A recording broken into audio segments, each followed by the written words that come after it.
Kadang-kadang kita tengok selebriti atas pentas, penuh cahaya, sorakan peminat, hidup nampak selesa. Tapi, kisah kali ini tentang Faizal Tahir buat ramai orang diam sekejap dan fikir. Baru-baru ini, Faizal atau nama sebenarnya Ahmad Faizal Muhammad Tahir yang kini berusia 48 tahun, ikut serta dalam satu misi bantuan kemanusiaan di Aceh, Indonesia. Misi itu dinamakan Better Ramadan, berlangsung dari 18 hingga 21 Februari. Menurut perkongsian salah seorang peserta misi, Dr. Ghafur Rahim Mustaqim, trip kali ini memang bukan trip biasa.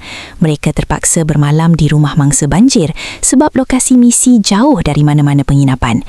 Bayangkan, tidur di rumah orang kampung yang serba kekurangan. Dr. Ghafur berkali-kali tanya Faizal sama ada dia okey kalau kena duduk rumah orang kampung. Jawapan dia ringkas sahaja. Tiada masalah. Tak ada drama, tak ada syarat. Tempat misi kali ini memang mencabar. Tidur sepenuhnya di rumah mangsa banjir. Tak ada kipas, tak ada tilam.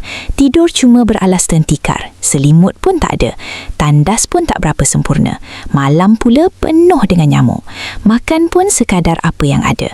Kalau kita di tempat itu, mungkin sudah banyak kali mengeluh. Tapi, sepanjang misi itu, Faizal langsung tak merungut. Tak pernah minta layanan berbeza. Keluar awal pagi, turun padang edar bantuan sampai waktu berbuka. Tak pernah minta rehat lebih. Dia buat semua seperti orang lain. Yang lebih menyentuh hati, dia tak perkenalkan diri sebagai artis. Dia guna nama Ahmad sahaja, tak mengaku selebriti. Sampai satu masa, orang lain yang buka YouTube baru perasan siapa dia sebenarnya.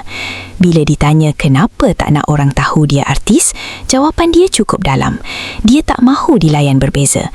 Dia datang untuk bantu, bukan untuk diraikan.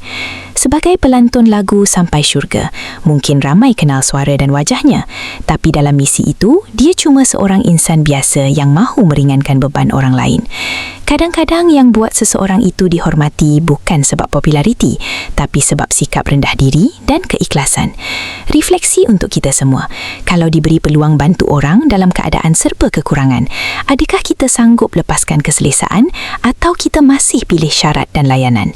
Apa pendapat anda tentang sikap Faizal kali ini?